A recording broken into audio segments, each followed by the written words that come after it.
तो welcome back class. तो आज हम लोग करेंगे इसका पार्ट 2 जिसमें हम लोग पढ़ेंगे कार्बन कंपाउंड्स के नेमिंग के बारे में। ठीक है, लास्ट क्लास में हमने क्या कवर किया था कि what makes carbon unique and it's electron dot structure. ठीक है, तो आज का हमारा नया टॉपिक रहेगा प्योरली आईयूपीएसी नॉमेनक्लेचर।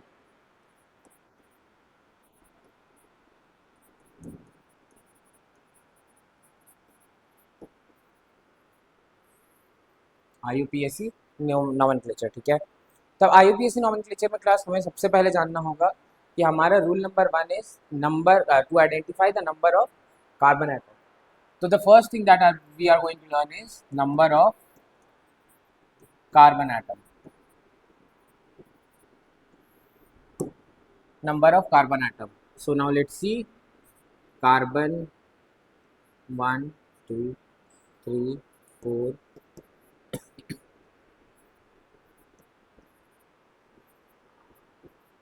देखो क्लास, तो अब अगर हम लोग बात करें, अगर मेरे पास एक सिंगल कार्बन है then we use the word meth.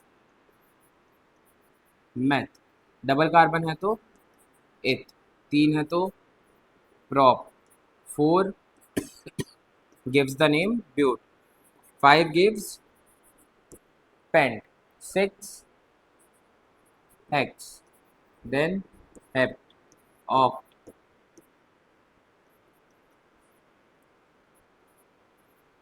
dot। Okay, तो अब क्लास सबसे पहला चीज जो हमें याद रखना है कि अगर मेरे पास एक कार्बन होगा कहीं पे भी तो हम लोग कौन सा वर्ड यूज करेंगे? मेथ वर्ड यूज करेंगे। अगर मेरे पास दो कार्बन हुए तो मैं कौन सा वर्ड यूज करूंगा? इथ वर्ड यूज करूंगा। ठीक है, अब मेरे को क्या पता है, बेस्ड ऑन सैचुरेशन हमारे पास 3 डिफरेंट टाइप्स ऑफ कंपाउंड्स थे, that were alkane, alkene and alkene, alkane, alkene and alkyne, in which alkane was single bonded, ये क्या थे? डबल बॉन्डेड,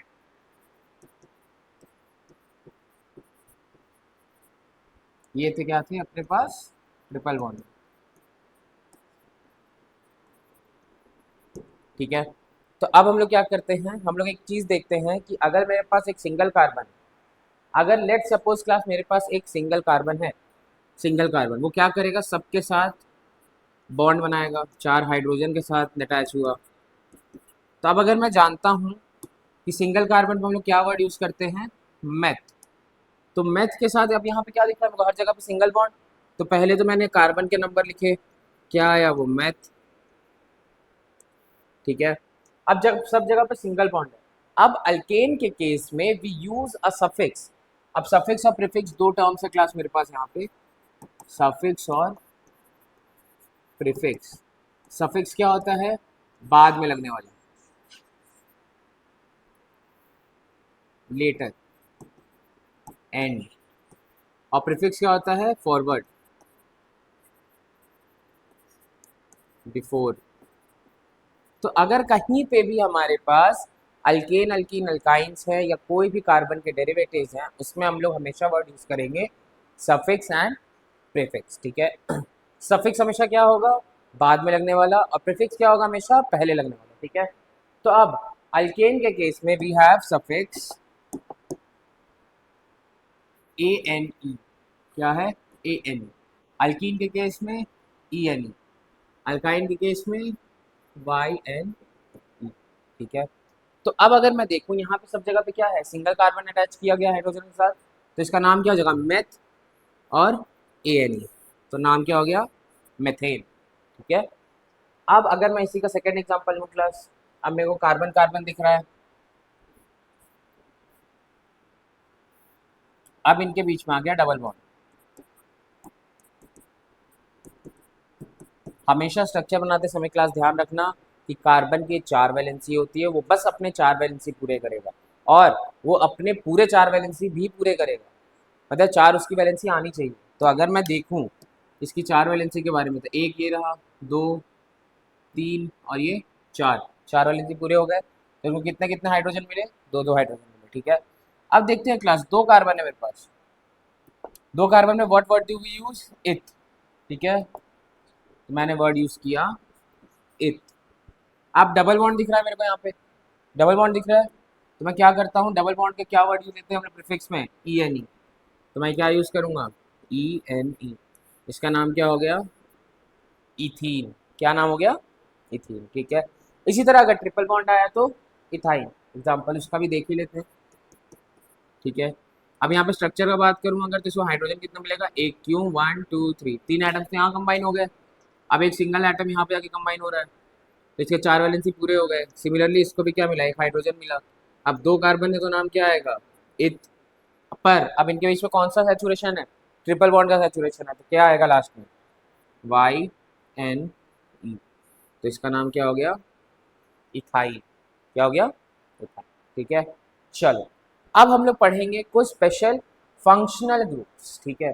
तो फंक्शनल ग्रुप क्या होता है, functional groups are some derivatives in which hydrogen are replaced, ठीक है। अब ये कुछ डेरिवेटिव होते हैं जो हाइड्रोजन को रिप्लेस करते हैं उनके कार्बन कंपाउंड से, ठीक है। तो अब हर एक के बारे में मैं पढ़ लेता हूँ सबसे पहले।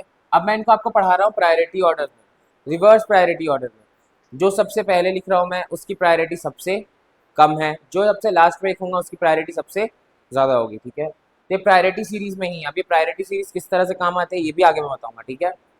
तो सबसे पहले तो हम लोग ये बॉक्स बना लेते हैं, रुको,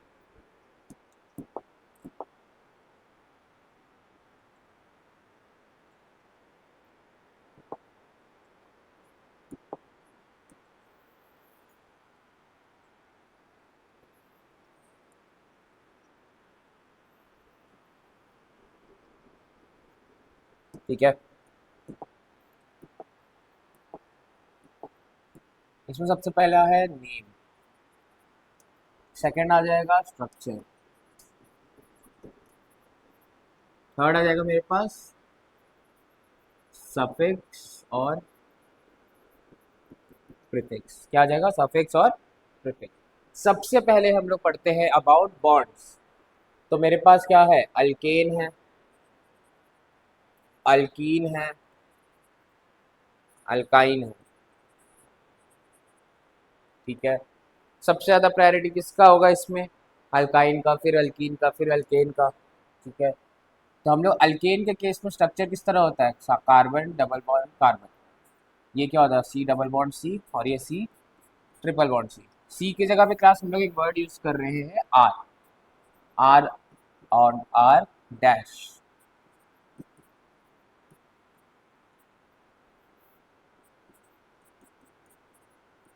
ठीक है।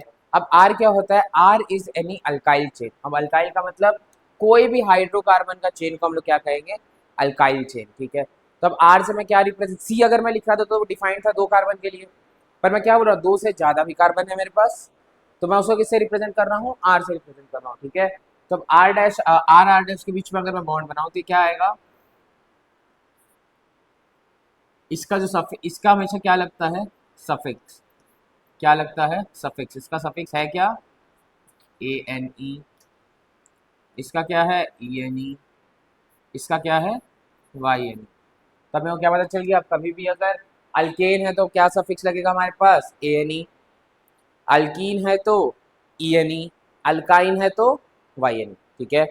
इसके बाद इसी में सेकेंड ऑप्शन आ जाता है हमारे पास, पहला तो अल्केन अल्कीन अल्काइन हो गया, ठीक है। अब नेक्स्ट एग्जांपल लेते हैं हम लोग about ethyl and methyl, ethyl और सॉरी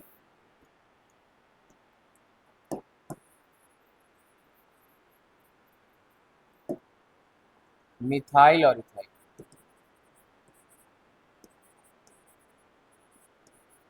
चलो अब मिथाइल और इथाइल क्या होता है, अब मिथाइल और इथाइल सिंपलेस एक CH4 को हम लोग क्या कहते हैं, मीथेन,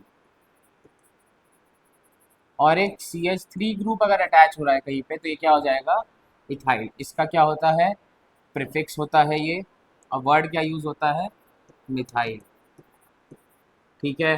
अब इथाइल का अगर मैं बोलूँ तो C2H5 होगा मेरे पास, ठीक है, C2H5 होगा, और प्रीफिक्स क्या यूज होगा इसका भी, इथाइल। एग्जाम्पल देखते हैं, अगर लेट सपोज मेरे पास ये कार्बन चेन है, ठीक है। अब यहाँ पे क्या नाम होगा इसका, 3 कार्बन है तो ब्यूट, और सब जगह पे सिंगल बॉन्ड है तो यानी ब्यूटेन। ठीक है, सब जगह पे सिंगल बॉन्ड है तो ब्यूटेन। ठीक है, अब अगर मैं बोलूँ यहाँ पे मैंने एक ग्रुप अटैच किया CH3 का, तो इसका नाम क्या हो जाएगा? 2CH3 का क्या नाम होता है? एक मिथाइल ग्रुप है, प्रीफिक्स क्या लगता है इसका? मिथाइल। तो ये क्या हो जाएगा? 2 मिथाइल ब्यूटेन। अब सर 2 क्यों आया? 2 के बारे में हम लोग आगे डिस्कस करेंगे। तो इसका नाम क्या हो गया? 2 मिथाइल ब्यूटेन। ठीक है, तो यहाँ पे सिमिलरली अगर C2H5 का ग्रुप अटैच हो जाता है यहाँ पे, अगर लेट सपोज अब मेरे पास यहाँ पे C2H5 ऐड होगा, तो कार्बन एटम भी बढ़ गए। तो इसका क्या 5 कार्बन है तो पेंटेन, और थर्ड कार्बन में वो क्या दिख रहा है? इथाइल ग्रुप, तो क्या आ जाएगा? 3 इथाइल पेंटेन। क्या आ जाएगा? 3 इथाइल पेंटेन। ठीक है, समझ में आया? तो इसी तरह ये क्या होते हैं? प्रीफिक्स होते हैं। कहाँ लगेंगे? आगे लगेंगे। ठीक है, अब नेक्स्ट पे मूव करते हैं हम लोग थोड़ा।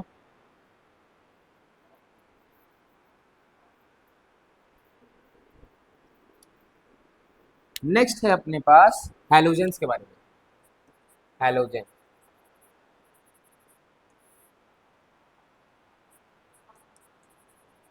फ्लोरो,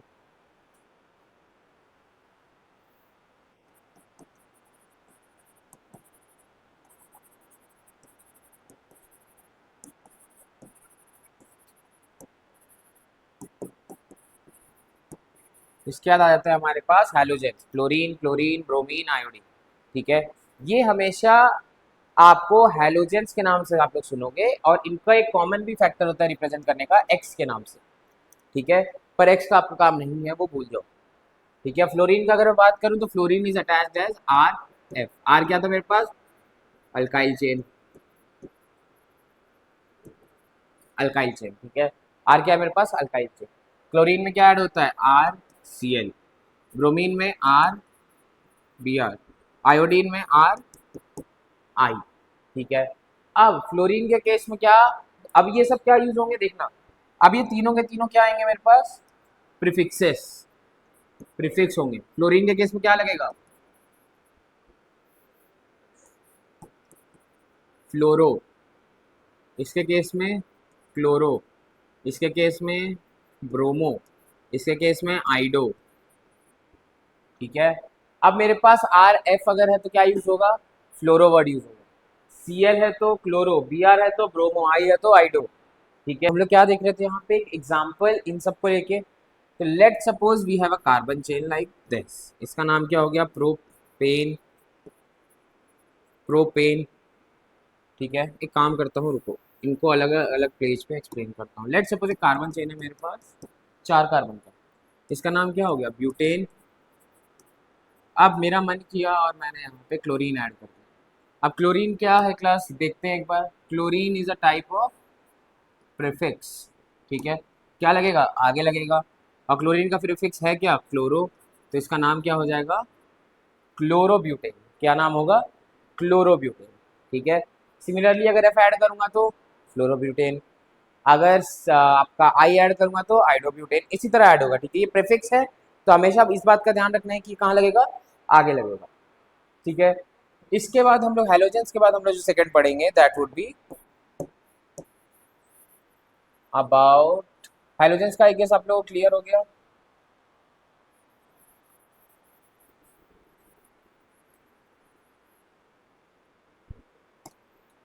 हैलोजेंस के बाद जो हम लोग सेकंड पढ़ेंगे अब ये होगा about aldehyde and ketone, sorry alcohol, पहले आएगा अल्कोहल, अल्कोहल। ठीक है, अब अल्कोहल का स्ट्रक्चर क्या होता है? OH। तो ये क्या होता है? R के साथ अटैच होगा OH। इसमें भी क्या आता है? इसमें आता है प्रीफिक्स, और इसका प्रीफिक्स का क्या नाम है? OL। इसका प्रीफिक्स का क्या नाम है? OL। ठीक है, तो अब ये किस तरह से होगा? अब अगर मेरे पास लेट सपोज एक कार्बन चेन है जिसमें 3 कार्बन है, इसका नाम क्या हो गया? प्रोपेन। अब अगर मैंने इसमें लास्ट में क्या ऐड किया? OH, तो ये लास्ट का ई लेटर हट जाएगा। ठीक है, और ये क्या है? प्रीफिक्स, तो यहाँ पे क्या आ जाएगा? OL। तो इसका नया नाम क्या हो गया? प्रोपेनॉल। क्या नाम हो गया? प्रोपेनॉल। अगर 4 कार्बन होता तो ब्यूटेनॉल। क्या नाम होता? ब्यूटेनॉल। ठीक है, तो ये किसके बारे में था? About alcohol. अब अल्कोहल खत्म हो जाता है तो हमारे पास एक इंटरेस्टिंग टॉपिक आता है, that is about aldehyde and ketone. अब है अगला अपना about aldehydes and ketones. Aldehyde के केस में क्लास आता है सी सी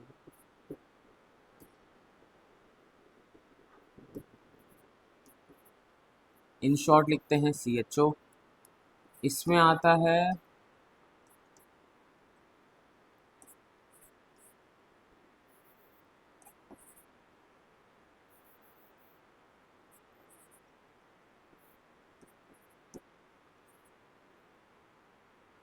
ठीक है, इसमें CHO आता है, इसमें CO आता है। ठीक है, अब CHO का मतलब पहले तो इसका प्रीफिक्स, ये दोनों क्या लगते हैं? प्रीफिक्स लगते हैं। प्रीफिक्स में इसके क्या लगता है? AL। और इसके लगता है ONE। ये भी क्या है? प्रीफिक्स। अब इन दोनों का आपको यूज केस बताता हूँ क्लास। देखो, एक बात का ध्यान रखना, एल्डिहाइड और कीटोन ऑलमोस्ट ऑलमोस्ट सेम है। दोनों के केस में क्या दिखेगा आपको? कि डबल बॉन्ड O ही अटैच हो रहा है। क्या अटैच हो रहा है? Double bond O is aldehyde, double bond O is ketone. अब दोनों में अंतर क्या हुआ सर? अगर दोनों में सेम चीज ऐड हो रहा है तो अंतर क्या हुआ? अब देखो, दोनों में जो बेसिक अंतर होता है वो क्या होता है कि aldehyde can attach only at the first carbon और last carbon of the carbon chain. मतलब एल्डिहाइड या तो इधर अटैच होगा या तो इधर अटैच होगा, वो बीच में कहीं नहीं अटैच हो सकता। ठीक है, या फिर अगर बीच में भी अटैच होगा तो कोई दिक्कत नहीं है, पर जो कीटोन्स होते हैं मेरे पास, कीटोन्स स्पेसिफिकली सेंटर कार्बन पे ही अटैच होते हैं। तो ये कीटोन जो होते हैं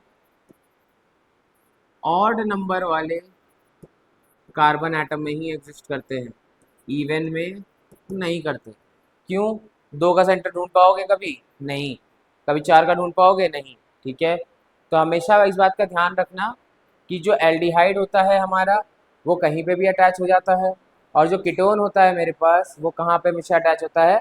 सेंटर कार्बन के ऊपर। ठीक है, तो अब इनका नेम देख लेते हैं। ये क्या होगा जनरली? ब्यूटेन। ठीक है, अब डबल बॉन्ड O है तो लास्ट का E कट जाएगा और क्या आएगा? AL। तो इसका नाम क्या हो गया? ब्यूटेनॉल। क्यों? लास्ट कार्बन पे है। अब इसके केस में इसका नाम क्या है? प्रोपेन। अब लास्ट का E कट जाएगा, ONE आ जाएगा। ठीक है, तो नाम क्या हो गया? प्रोपेनोन। क्लियर? ये किसका था? About AL and OL। ठीक है, अब इसके बाद लास्ट है इसका जो प्रायोरिटी में, that is about our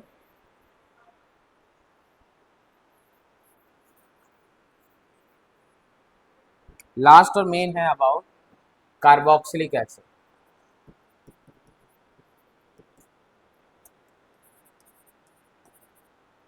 carboxylic acid is RC double bond O OH।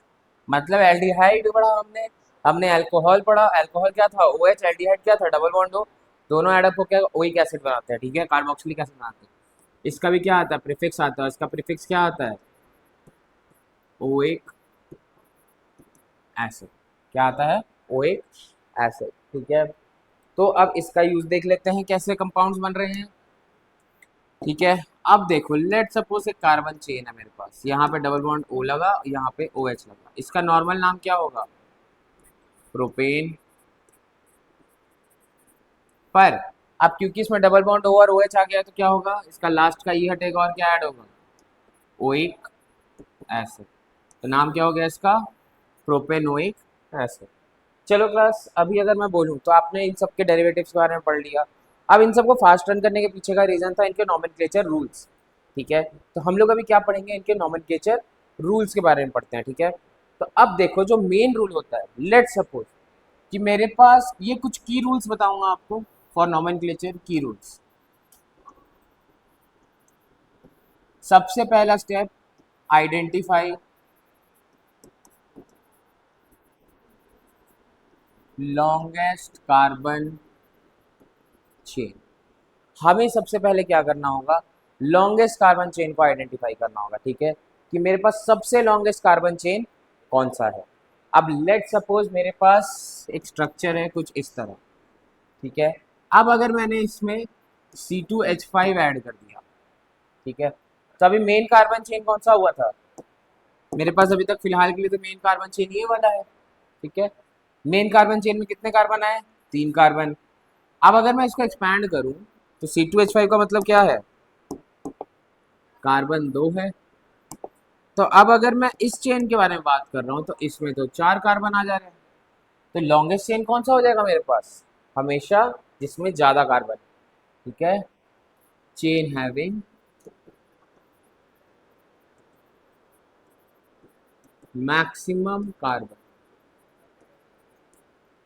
Maximum carbon, ठीक है। तो यहाँ पे लॉन्गेस्ट चेन कौन सा हो गया, ये वाला 4 कार्बन वाला, ठीक है। तो रूल नंबर 1 क्या होता है, identify the longest carbon chain, ठीक है। अब जैसे ही आपने कार्बन चेन आइडेंटिफाई कर लिया, second rule is find saturation, कि वो अल्केन है, अल्कीन है या अल्काइन है। सेकेंड मेरे पास ये आ गया कि सैचुरेशन ढूंढ लो कि उसके अंदर वो सिंगल बॉन्ड का है, डबल बॉन्ड का है या ट्रिपल बॉन्ड का है। क्लियर। अब मैंने सैचुरेशन भी ढूंढ लिया, अब थर्ड पॉइंट क्या आएगा, to identify the functional groups. Third point is to identify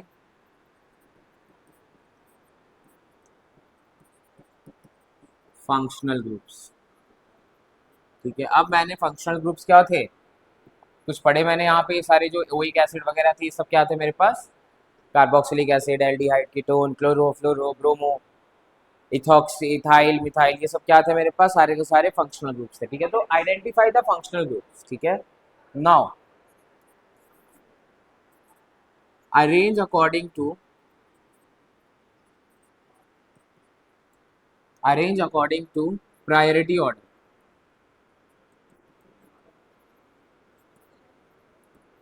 priority order के अकॉर्डिंग उनको अरेंज करना होता है, फिर हमारा अगला काम प्रायोरिटी और ऑर्डर के अकॉर्डिंग। अभी सबसे ज़्यादा प्रायोरिटी किसका हुआ, कार्बोक्सिलिक एसिड, उससे कम एल्डिहाइड, कीटोन उससे कम एल्डिहाइड, उससे कम अल्कोहल, फिर क्लोरीन, फ्लोरीन, ब्रोमीन, आयोडीन, ठीक है। तो ये क्या हो गया हमारे पास, प्रायोरिटी सीरीज, ठीक है। अब number the carbon atom according to priority series. अब मैंने ढूंढ लिया कि सबसे ज़्यादा प्रायोरिटी किसका होता है। अब जिसका प्रायोरिटी सबसे ज़्यादा होता है, कार्बन चेन का नंबरिंग वहीं से चालू करते हैं।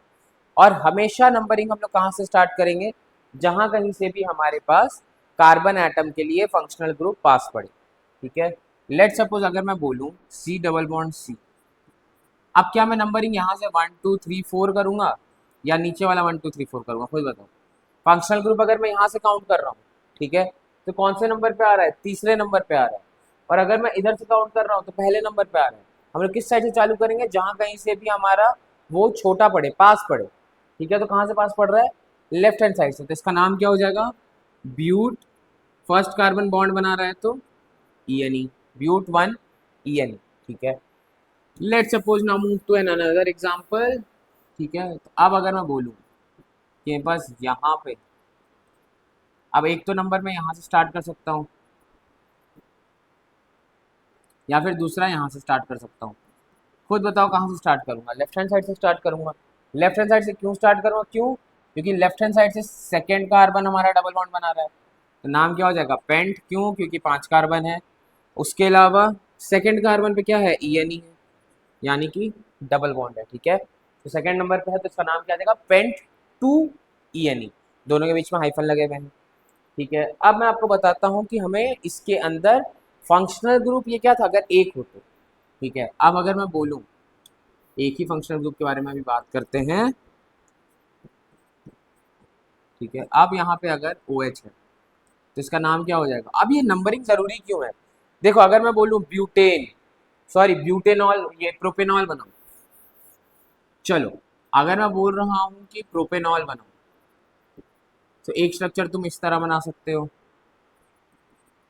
दूसरा स्ट्रक्चर तुम इस तरह बना सकते हो, तीसरा स्ट्रक्चर तुम लोग इस तरह बना सकते हो। खैर, ये वाला स्ट्रक्चर और ये वाला स्ट्रक्चर तो सेम है, जहां से मैं नंबरिंग स्टार्ट करूंगा मेरा पहला कार्बन। पर व्हाट इफ मैंने ये बना दिया, क्या ये सेम स्ट्रक्चर है? क्लास, अगर किसी कार्बन एटम का फंक्शनल ग्रुप चेंज हो रहा है तो उनके पूरी के पूरी केमिकल प्रॉपर्टीज चेंज होंगी। ऐसा नहीं है कि हल्की सी बात है कि चलो इधर का इधर कर लेते, नहीं, पूरा का पूरा स्ट्रक्चर चेंज होता है। ठीक है, तो हमेशा हमेशा हमें आइडेंटिफाई करके स्पेसिफाई करने की जरूरत होती है कि फंक्शनल ग्रुप हमारा कौन से कार्बन एटम पे है। ठीक है, तो अगर मेरे पास यहाँ पे अटैच है फर्स्ट या लास्ट पे, तो इसका नाम क्या हो जाएगा? प्रोपेनॉल। अगर सेकेंड कार्बन पे है तो मैं क्या लिखूंगा? प्रोपेन। और कौन सा फंक्शनल ग्रुप अटैच है? OH अटैच है, सेकेंड कार्बन पे अटैच है, तो propane two OL। Propane two OL, ये कहाँ पे अटैच हो गया? प्रोपेन टू OL पे। ठीक है, ये समझ गए? अब क्लास अगर मैं बात करूं कि मेरे पास एक से ज्यादा फंक्शनल ग्रुप हो तो हम क्या करेंगे? तो लेट सपोज मेरे पास यहाँ पे है डबल बॉन्ड OH और यहाँ पे है क्लोरीन। अब सबसे पहला काम क्या होगा? Identify the longest carbon chain. Longest carbon chain ये रहा मेरे पास है, 3 कार्बन का लॉन्गेस्ट कार्बन चेन। तो हम लोग सबसे पहले क्या लिख देते हैं? प्रो। अब सब जगह पे सिंगल बॉन्ड दिख रहा है कार्बन कार्बन के बीच में, तो क्या लिख देंगे हम लोग? AN। चलो, इतना काम मेरा हो गया। सबसे पहले यही काम करना होता है, आइडेंटिफाई करो लॉन्गेस्ट कार्बन चेन और सैचुरेशन है कि नहीं वो पहचानो। आइडेंटिफाई कर लिया? नहीं, लॉन्गेस्ट कार्बन चेन में कितने कार्बन? 3। प्रोप लिखा। उसके बाद सैचुरेशन में क्या है? सिंगल बॉन्ड है तो AN लिखा। अब double bond OH carboxylic acid, Cl halogen, priority किसका ज्यादा? इसका ज्यादा। तो नंबरिंग कहाँ से स्टार्ट होगा? 1 2 3। तो क्या होगा? प्रोपेन 1 ओइक एसिड और 3 क्लोरो। क्यों क्लोरो? क्या होता है हमारे पास? प्रीफिक्स होता है, इसका पूरा नाम क्या हो गया? 3 क्लोरो प्रोपेन 1 ओइक एसिड। ठीक है, ये क्या हो गया? Propane 1 oic acid. तो हमारा जो नंबरिंग होता है वो हमेशा वहां से स्टार्ट होता है जहां से प्रायोरिटी कम हो, कम हो हमारा ज्यादा प्रायोरिटी वाला फंक्शनल ग्रुप के बारे में। ठीक है, अब इस टॉपिक के ऊपर पे एक और है हमारे पास अबाउट होमोलोगस सीरीज। अब इसके कुछ क्वेश्चंस है नोमेनक्लेचर के जो आपको एनसीईआरटी में मिल जाएंगे, आप लोग उसको प्रैक्टिस कर लीजिएगा। होमोलोगस सीरीज, ठीक है। अब अगर मैं बोलूँ draw a homologous series of any compound, तब होमोलोगस सीरीज क्या होता है? एक ऐसा स्ट्रक्चर जहां पे एक पहले वाले से कितने फंक्शनल ग्रुप से डिफर करेगा? एक CH2 ग्रुप से डिफर करेगा। एक कार्बन का चेन दूसरे चेन से एक CH2 ग्रुप से अगर डिफर करेगा तो it is called homologous series. Now let's suppose अगर मैं बोल रहा हूं draw me 4 homologous series of,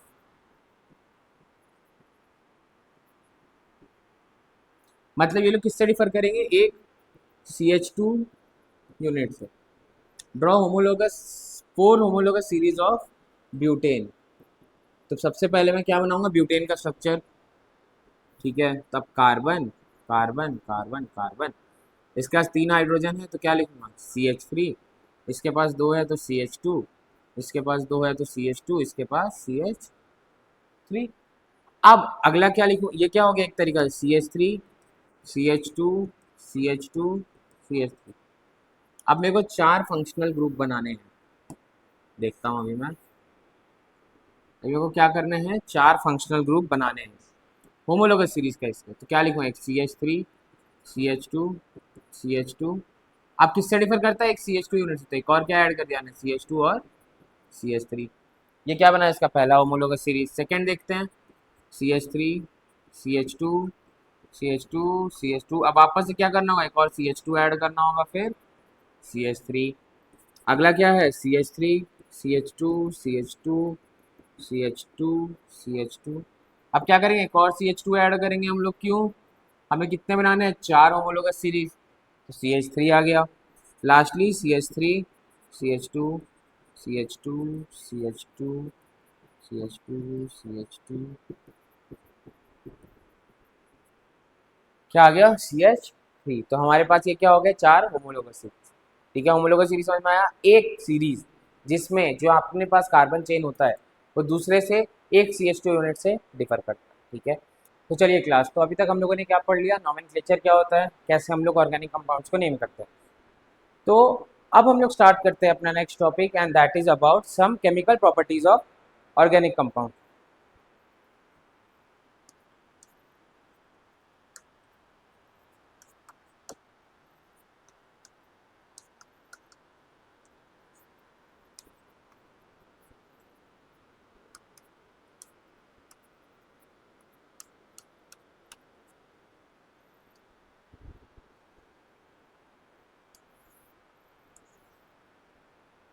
चलो इसको मैं तीन पार्ट्स में डिवाइड कर रहा हूँ क्लास। तो हमारे पास तीन मेजर ऑर्गेनिक प्रॉपर्टीज होती हैं, केमिकल प्रॉपर्टी होती है ऑर्गेनिक कंपाउंड की। पहली है हमारे पास एडिशन रिएक्शन, इसको कहते हैं अदर वर्ड्स में हाइड्रोजिनेशन रिएक्शन। सेकेंड रिएक्शन है हमारे पास सब्स्टिट्यूशन रिएक्शन,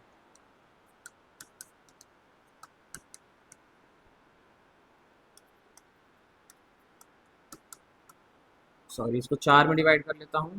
थर्ड है ऑक्सीडेशन रिएक्शन,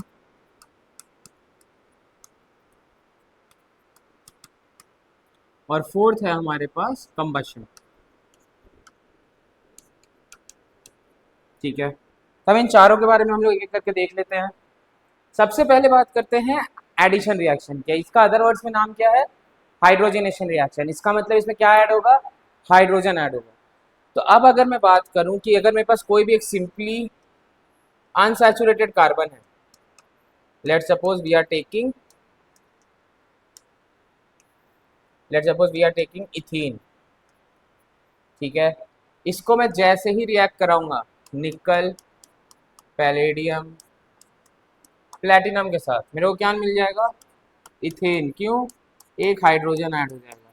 अब इसका आप लोगों को तरीका समझाता हूँ। देखो अब क्या था, डबल बॉन्ड था मेरे पास, अनसैचुरेटेड हाइड्रोकार्बन था। ठीक है, अब उस अनसैचुरेटेड हाइड्रोकार्बन में क्या किया गया, उसका बॉन्ड पे अटैक हुआ। यानी कि अगर मैं बात करूं तो यहाँ पे अटैक हुआ। निकल, पैलेडियम, प्लेटिनम क्या होते हैं, आतंकवादी। ठीक है, वो क्या करेंगे, रिएक्शन में जहां कहीं भी उनको अनसैचुरेशन दिखाई देगा वहां पे जाके अटैक करेंगे। अब ये किसी ग्रुप को भी सपोर्ट करेंगे। तो हमारे पास यहाँ पे ग्रुप के नाम पे क्या है, यहाँ पे हमारे पास ग्रुप है हाइड्रोजन। तो ये क्या करेंगे, जाके हाइड्रोजन को सपोर्ट करेंगे और हाइड्रोजन जाके वहां पे अटैच हो जाता है। ठीक है, तो हमारे पास जनरली क्या होता है कि डबल बॉन्ड पे आके कौन अटैक किया, निकल, पैलेडियम, प्लेटिनम, ये अटैक किया इसके ऊपर। अटैक करने के बाद जैसे ही अब कार्बन क्या हुआ, अनस्टेबल हो गया, क्योंकि उसके बॉन्ड टूट गए, अनस्टेबल हो गया। तब उसको जैसे ही अनस्टेबल हो रहा है तो उनको दवाई भी देते हैं कि लो हाइड्रोजन रखो। तो इस केस में क्या होता है, डबल बॉन्ड या फिर ट्रिपल बॉन्ड ब्रेक डाउन करता है। ठीक है, और क्या है बनता है हमारे पास, सैचुरेटेड हाइड्रोकार्बन बनता है। ठीक है, तो this happens in addition reaction. Second है हमारे पास सब्स्टिट्यूशन रिएक्शन। अब ये वाला रिएक्शन ध्यान से समझो क्लास। सब्स्टिट्यूशन रिएक्शन हाइड्रोजनेशन, ये हाइड्रोजनेशन या एडिशन रिएक्शन का उल्टा है। वहां पे हाइड्रोजन ऐड हो रहा था, यहाँ पे तब तक होगा रिएक्शन जब तक हाइड्रोजन गायब ना हो। सबसे कॉमन एग्जांपल जो आपको पढ़ना है दैट इज मीथेन। मीथेन को जब मैं रिएक्ट कराऊंगा Cl2H के साथ तो क्या बनाएगा, CH3Cl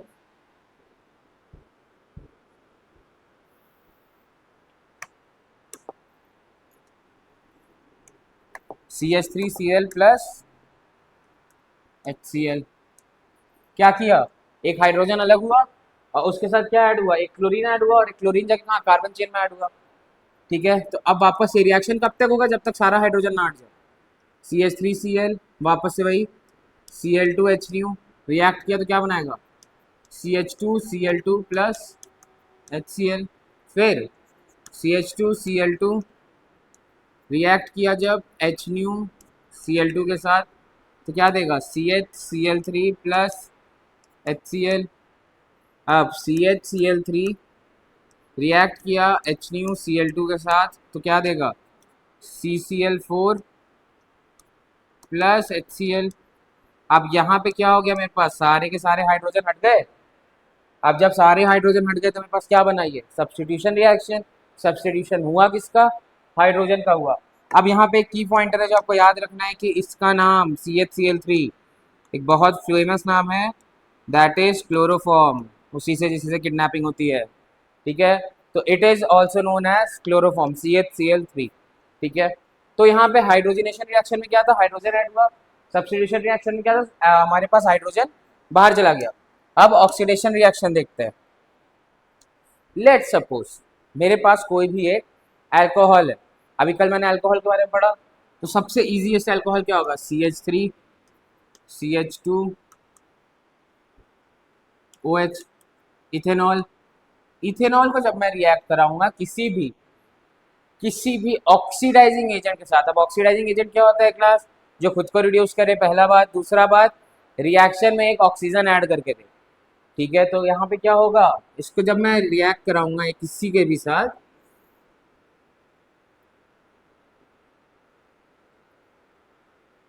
लेट सपोज मैं लेता हूँ KMnO4 या फिर K2Cr2O7।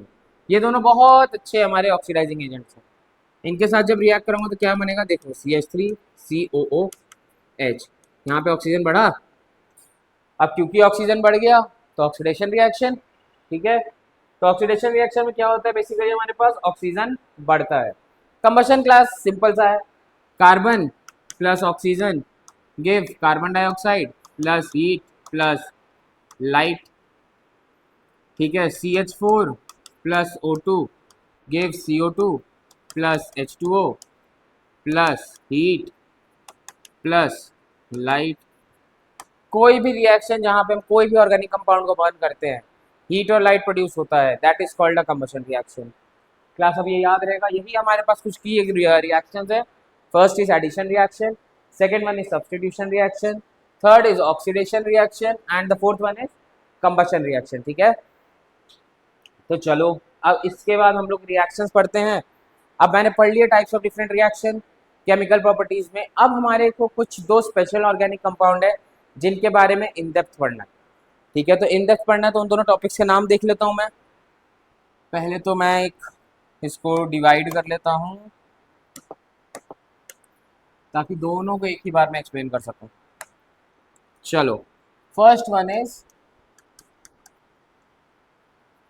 Ethanol, second one is ethanoic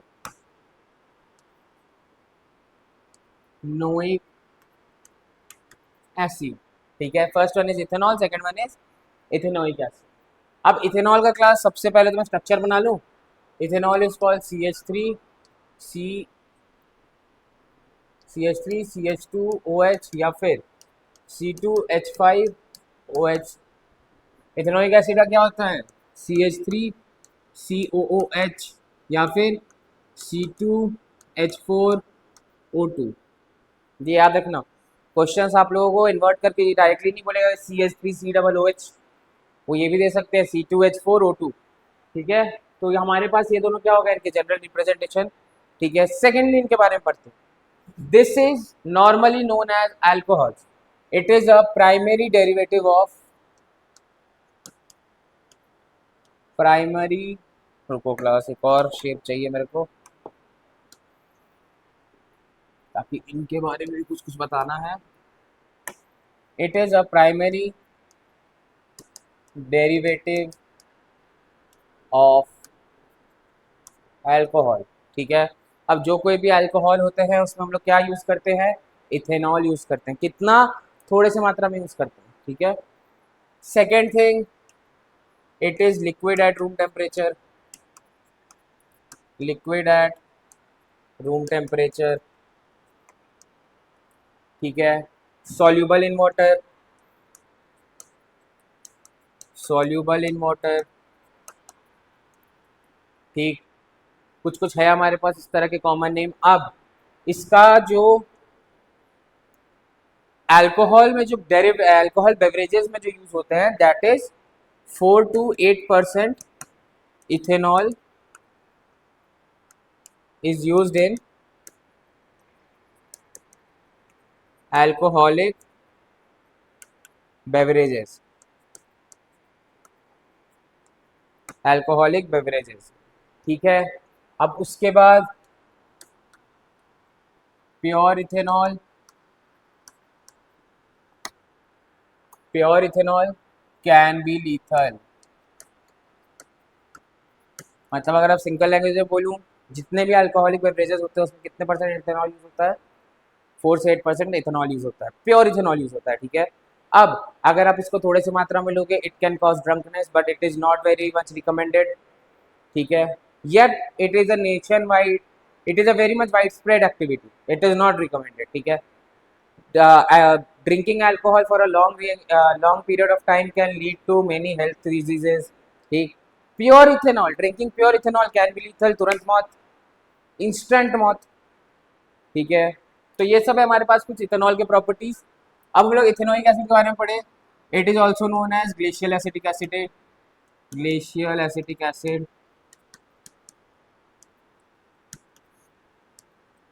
ठीक है। इसको हम लोग क्या कहते हैं? ग्लेशियल एसिटिक एसिड कहते हैं। सेकेंडली, ये भी क्या होता है? Liquid at room temperature,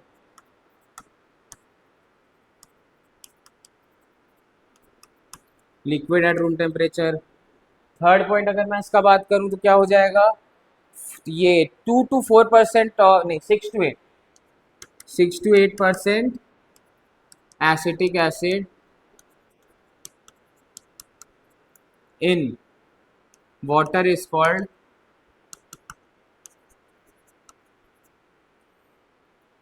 vinegar, it is called vinegar. अब 6 से 8% एसिटिक एसिड पानी में मिलाऊंगा तो मेरे को क्या मिलता है? विनेगर। अब अगर मेरे को यूजेस पूछा जाए इथेनॉइक एसिड का, तो जो यूजेस तुम विनेगर का जानते हो कम से कम वो तो लिख ही लोगे, ठीक है। अब कुछ रिएक्शंस होते हैं, कुछ chemical properties. Now let's move to its chemical property. whenever we react ethanol, एक minute plus, whenever we react ethanol,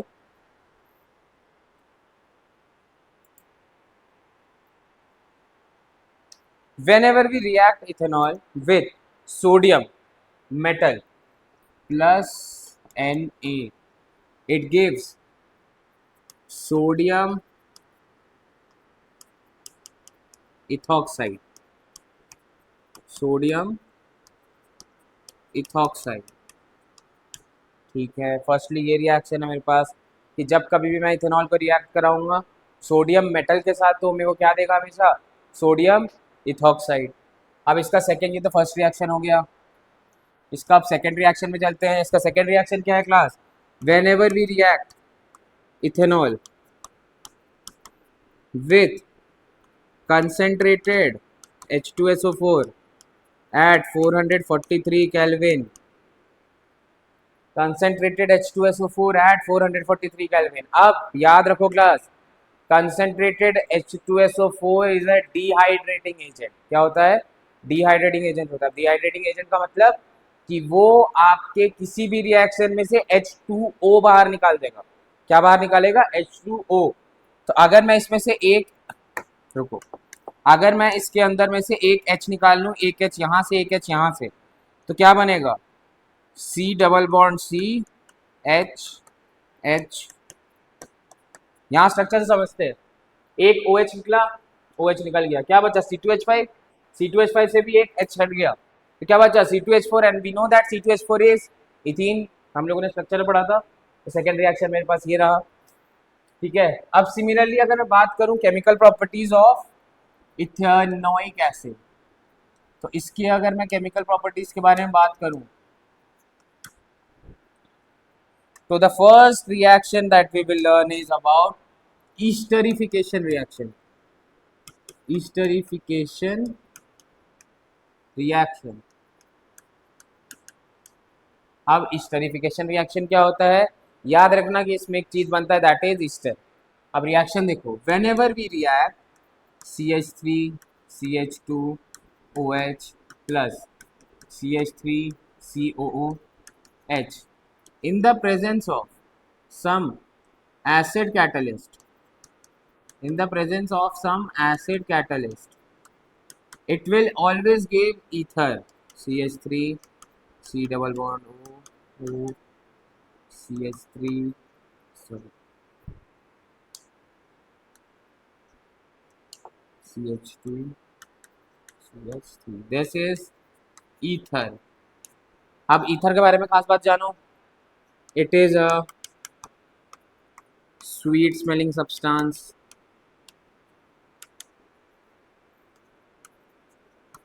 It is a sweet smelling substance used to make perfumes.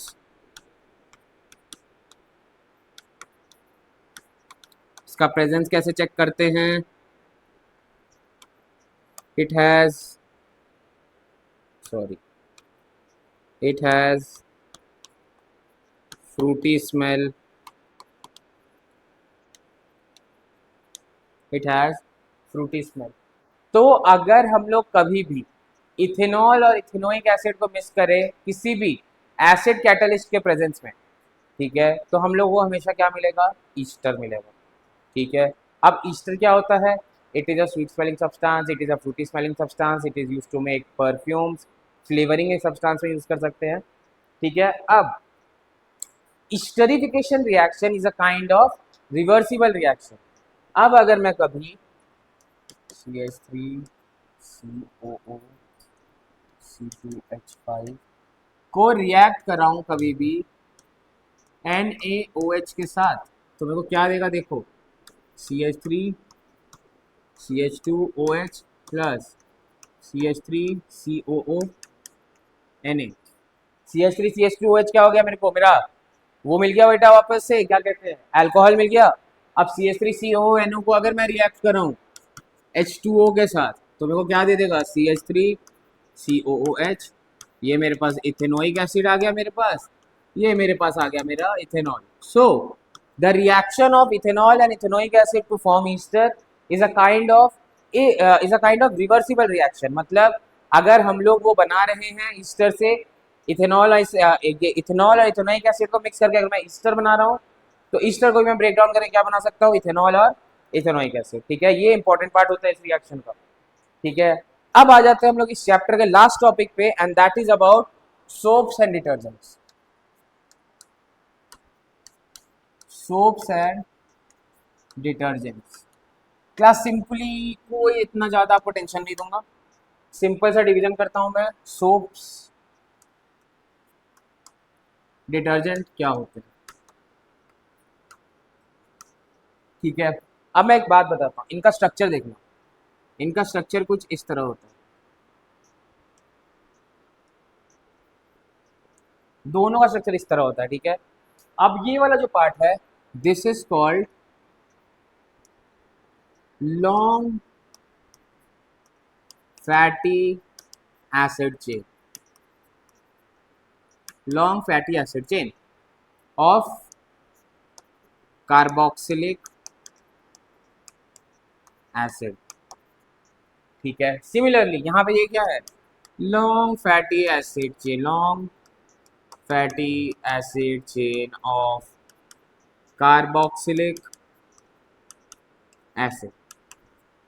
ये भी क्या है? Long fatty acidic chain of carboxylic acid. दोनों में same है। अब जो इसका हेड वाला पार्ट होता है, ये क्या है? इसका एक तरीके से टेल, ये भी टेल। ठीक है, ये जो इसका हेड होता है, दिस इज Na प्लस और Mg plus, Mg2 plus, sulphonic और अमोनी।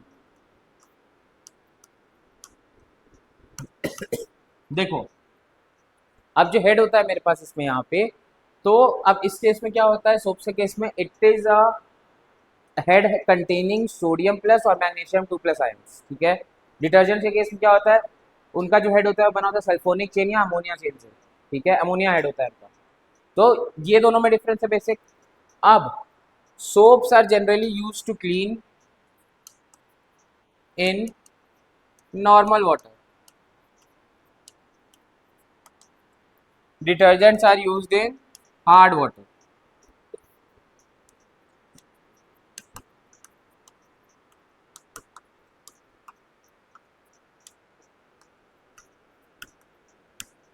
This is used to clean in hard water. ठीक है, अब soaps are ineffective in hard water as the head containing Na plus or Mg2 plus ions react with water and form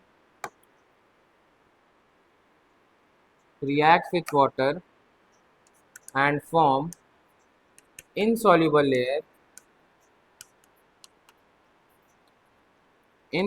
layer called scum. Detergent क्यों use करते हैं हम लोग? It does not react to form scum. चलो class, अब मैं इन पे आपको क्वेश्चंस बताता हूँ कैसे आते हैं. कि explain about soaps, water soap. The soap is a long fatty acid chain of carboxylic acid containing magnesium and sodium chains, या फिर long sodium and magnesium chain of fatty acid of carboxylic acid. ठीक है. These are soap. Soaps are used to clean dirt. ठीक है, to remove dirt. ठीक है. Soaps are ineffective in hard water. Why soaps are ineffective in hard water? Because the sodium and magnesium react with water and form insoluble layer called scum. वो एक insoluble layer का formation करता है. क्या नाम होता है उसका? scum. Why is detergent used over soaps in hard water? क्योंकि डिटर्जेंट रिएक्ट नहीं करता है. रिएक्ट नहीं करेगा तो क्या करेगा? वो फ्रोथ का फोम फॉर्मेशन करेगा. तो अगर वो फोम फॉर्मेशन कर रहा है तो क्लीन कर रहा है. ठीक है, तो इसलिए डिटर्जेंट्स यूज होते हैं हमारे पास. ठीक है, अब आ जाता है एक इंपॉर्टेंट टॉपिक और इंटरेस्टिंग छोटा सा टॉपिक, लास्ट टॉपिक है, which is cleansing action of soap. Cleansing action of soap. अब अगर मैं क्लेंजिंग एक्शन ऑफ सोप के बारे में बात करूं क्लास, अब ध्यान से देखिए. Let suppose this is a piece of cloth. ठीक है, शेप्स में से यूज करता हूं, थोड़ा अच्छा रहेगा.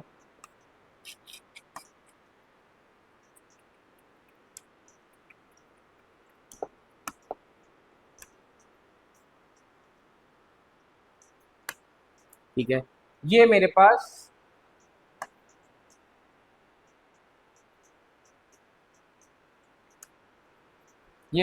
डर्ट है.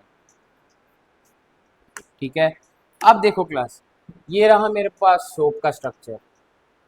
ये इसका टेल है, ये इसका हेड है. अब ध्यान से सुनना, जो टेल वाला पार्ट होता है एक सोप में, दैट इज हाइड्रोफिलिक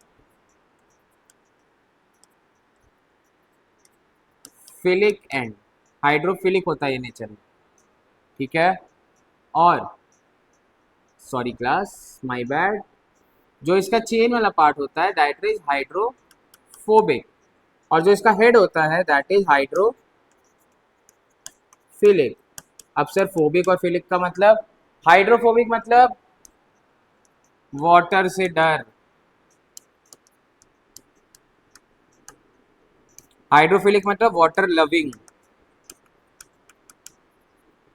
चलो इतना समझ लो कि मेरे पास water loving species are hydrophilic and water से डरने वाले को हम लोग क्या कहते हैं? हाइड्रोफोबिक.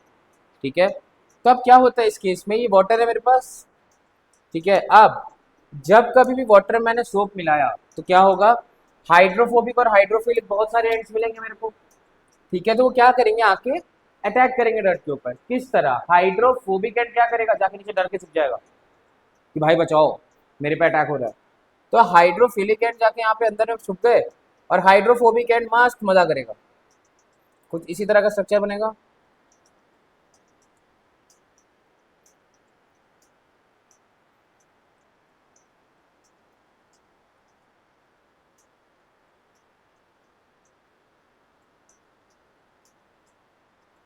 तो ये अंदर जा रहे हैं.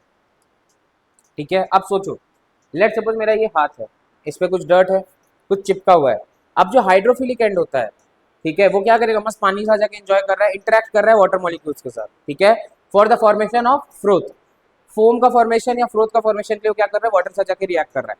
अब जो हाइड्रोफोबिक एंड है वो क्या हो रहा है? डर्ट के नीचे जाकर छुप रहा है. क्योंकि वो इकलौता जगह उसको मिल रहा है जहाँ पे वो कचरा नहीं है, पानी नहीं है, उसको मिल रहा है। डर्ट के नीचे अगर वो जाके छुप रहा है तो क्या हो रहा है, उसको पानी नहीं मिल रहा तो वहाँ पे जाके छुप जा रहा है। अब वो क्या करेंगे, बहुत सारे ऐसे लेयर नीचे जा जाके छुप जाएंगे।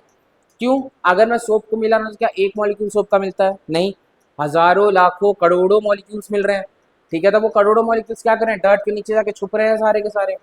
अब जब हर एक केस में डर्ट के नीचे जाके वो छुप रहे हैं तो उस केस में क्या होगा, जैसे ही अब डर्ट, एक ऐसा टाइम आएगा जब डर्ट के पास नीचे जगह ही नहीं बचेगा कपड़े के पास। क्यों? क्योंकि डर्ट और कपड़े के बीच में क्या आ चुका है, हर एक हाइड्रोफोबिक एंड आ चुका है, हर एक ये हाइड्रोफोबिक एंड आ चुका है, हर एक टेल आ चुका है इसका। अगर मैं बात करूं तो इसका ये सारा का सारा जो टेल है ये तो कपड़े के नीचे आ चुका है, कपड़े और डर्ट के बीच के। ठीक है, तो अब जैसे ही इनका जो कलेक्शन होता है, जहाँ पे a collection of all the hydrophobic and philic ends leads to the formation of micelle. अब एक ऐसा कंडीशन जहाँ पे सारे हाइड्रोफोबिक एंड छुपे हुए हैं डर्ट के नीचे, उस वाले कंडीशन में वो क्या फॉर्मेशन करते हैं, मिसेल्स का। तो water micelles, micelles are basically the compound form due to the transparency और suspension of dirt from cloth. ठीक है, अब वो जाके उसके नीचे छुप गए। अब उसके बाद फिर मैं क्या कह रहा हूँ, जैसे ही उसके नीचे का डर्ट छुप गया, अब मैं जैसे ही उस पर एक बार पानी डालूंगा तो क्या होगा, वो अलग हो जाएगा। क्यों?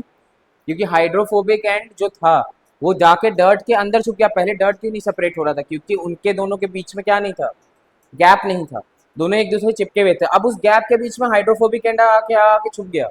ठीक है, तो क्या होगा, जैसे ही मैं उसको एक बार झाड़ूंगा क्या होगा, पूरा का पूरा डर्ट को लेके उड़ जाएगा। तो जो डर्ट को लेके उड़ रहा है दैट इज मिसेल, मिसेल बना बना के उड़ जाएगा। तो अब ऐसे क्या होता है, हर एक डर्ट के ऊपर पे एक्ट करेंगे। सो this is the cleansing action of soap. Soap क्या करता है, पहले डर्ट पे अटैक करता है। कैसे अटैक करता है, हाइड्रोफोबिक एंड जाके नीचे छुपा, हाइड्रोफिलिक एंड पानी के साथ फोम फॉर्मेशन कर रहा है। ठीक है, तब जैसे ही हम लोग उसके बाद उसको झाड़ते हैं, मिलाते हैं, वॉशिंग मशीन में डालते हैं, हाथ से धोते हैं, जैसे भी करते हैं, क्या करेगा, डर्ट को लेके बाहर हो जाएगा। जो मिसेल्स का फॉर्मेशन है वो क्या होगा, बाहर लेके चला जाएगा उसको। ठीक है, तो इसके बाद क्या बच जाएगा, कपड़ा, जो कि क्या है, dirt free. That is the role of soap. So this is the cleansing action of soap. तो अब आपको इस चैप्टर में इससे ज्यादा और कोई टॉपिक कवर नहीं करना है। आप इसके बाद एनसीईआरटी कुछ क्वेश्चन सॉल्व करिए, and if you face any doubt, you know where to find the solution. Just type in the comment section. Thank you, class.